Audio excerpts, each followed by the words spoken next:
Hi, welcome to Vijay's info. நம்ம summer recipe பார்த்துட்ருக்கோம். அதில் இன்னைக்கு பாலக்கீரை சூப்பு பார்ப்போம். இது நல்லா குளிச்சு தரக்கூடியது. வெயிலுக்கு உடம்பெல்லாம் திகு திகுதுன்னு எரிஞ்சால் கூட நமக்கு இந்த பாலக்கீரை சூப்பு குடிச்சிங்கன்னா நல்லா ஃப்ரெஷ் ஆயிரும். அதுக்கு நான் ஒரு அரைக்கட்டு பாலக்கீரை எடுத்திருக்கேன்.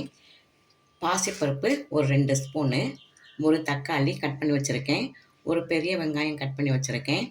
அதே மாதிரி இது இன்றைக்கி கருவேப்பிலை பூ கிடச்சது, அதனால் கருவேப்பிலை பூ போட்டிருக்கேன். அது நல்லா மணமாக இருக்கும். 2 பூண்டு தட்டி வச்சுருக்கேன், ஜீரகம் ஒரு 1/4 ஸ்பூன், ஒரு 1/4 ஸ்பூன் மிளகு 1 2 பொடி பண்ணி வச்சுருக்கேன். இதை நம்ம இந்த பாலக்கீரையை நம்ம சும்மா ரஃப்பாக கட் பண்ணிக்கலாம். 2-3 தடவை நல்லா தண்ணியில் அலசி வச்சுருக்கேன். மண்ணெல்லாம் போக நல்லா கழுவிட்டு நம்ம கட் பண்ண முன்னாலே நல்லா கழுவிடுங்க. கட் பண்ண பிறகு கழுவ வேண்டாம். கீரை எந்த கீரையுமே கட் பண்ண பிறகு கழுவக்கூடாது. அதனால் நம்ம ஃபஸ்ட்டு வாங்கினோடனே 2-3 தடவை நல்லா கழுவியாச்சு. இதை நம்ம சும்மா 1-2 ரொம்ப நைஸெல்லாம் கட் பண்ண வேண்டாம், சும்மா ரஃப்பாக கட் பண்ணிக்குவோம்.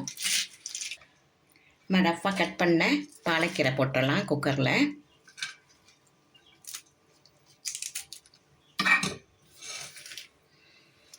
பாலக்கீரைலாம் சம்மர் காலத்தில் நல்ல ஈஸியாக கிடைக்கும்.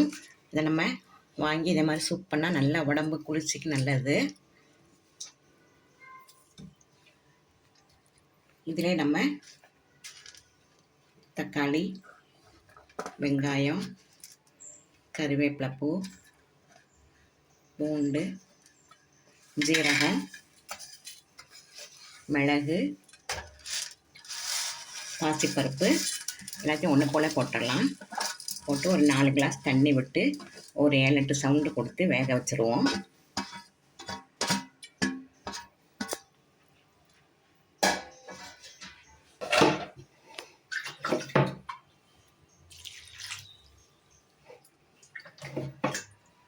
ஒரு 3 பேருக்கு தக்கன ஒரு 4 கிளாஸ் தண்ணி விட்டால் போதும்.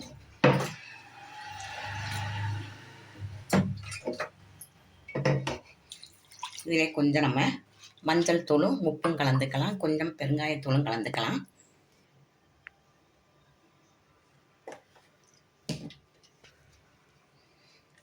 கொஞ்சமாக பார்த்து கலந்துக்கலாம், நம்ம வேணும்னா பிற போட்டுக்கலாம்.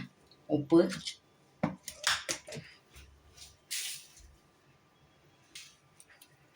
கொஞ்சமாக பெருங்காயத்தூள், இவ்வளோதான். இதை நம்ம குக்கரை மூடி வச்சு ஒரு 7-8 சவுண்டு கொடுக்கலாம். பாருங்கள், நம்ம போட்டதெல்லாம் ஒரு 7-8 சவுண்டு கொடுத்து நல்லா வெந்துருச்சு. இதை நம்ம இப்போ வடிகட்டிக்கலாம். நல்லா வடிகட்டி எடுத்துட்டோம். அதனால் இந்த சக்கை கிடையாது, நல்லா இருக்குது, சத்து நிறையா இருக்கும் இதில் நமக்கு. அதனால் மிக்சியில் போட்டு ஒரு சின்ன ஜாரில் போட்டு ஒரு அடி அடிச்சுக்கிட்டு இது கூட கலந்துக்குவோம். எதுவுமே வேஸ்ட் ஆக்க வேண்டாம். அதனால் இதை நம்ம இப்போ ஜாரில் போட்டு அரைச்சி எடுத்துகிட்டு வந்துடலாம். பாருங்கள், நம்ம வடித்து வச்சதை அந்த இதெல்லாம் போட்டு அரைச்சாச்சு. பாசிப்பருப்புலாம் போட்டுருக்கா நம்ம அரைச்சி இதிலே விட்டாச்சு. நல்லா குளன்னு இருக்குது பாருங்கள். இதை நம்ம எதுவுமே கீழே போட வேண்டாம். அதனால் நம்ம அரைச்சி இதில் ஊற்றியாச்சு. இதை நம்ம இப்போ கொஞ்சமாக லேசாக சூடு பண்ணிக்கலாம். நம்ம இப்போ இதை சூடு மட்டும் பண்ணுவோம், கொதிக்கலாம் வைக்க வேண்டாம்.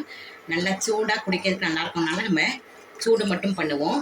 இதில் கொஞ்சமாக கார்ன்ஃப்ளவர் கரைச்சி வச்சுருக்கேன். கார்ன்ஃப்ளவர் நல்லா கொஞ்சம் கெட்டியாகும் சூப், அதனால கொஞ்சம் கார்ன்ஃப்ளவர் கரைச்சி வச்சுருக்கேன், அதையும் விட்டுடலாம்.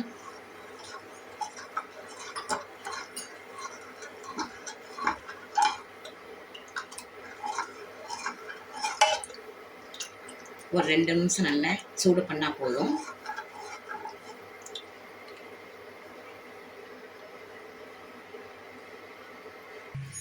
நல்ல சம்மருக்கு உகந்த ஒரு சூப் ரெடி ஆகிடுச்சு பாருங்கள், பாலக்கீரை சூப்பு.